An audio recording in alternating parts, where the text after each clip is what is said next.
Fala galera, beleza? Ó, vou estar mostrando aqui o primeiro teste das capturas que a gente fez, tá bom?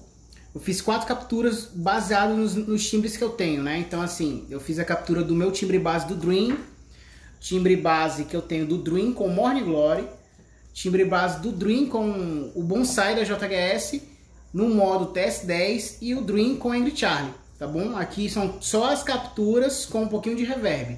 Então se liga aí, ó. Aqui é o Dream.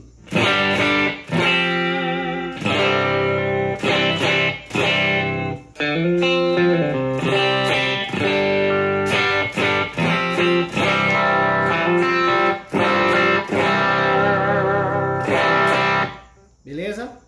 Agora aqui é o Dream com Morning Glory. Se liga aí.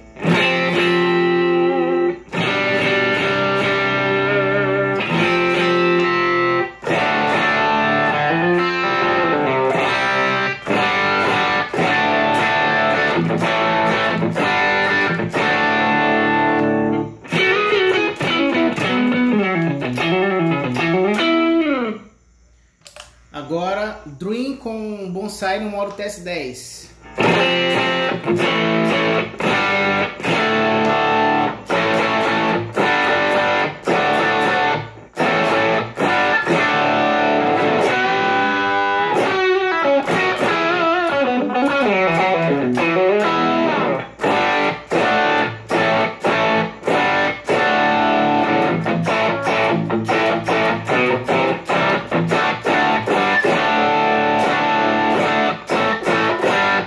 Beleza?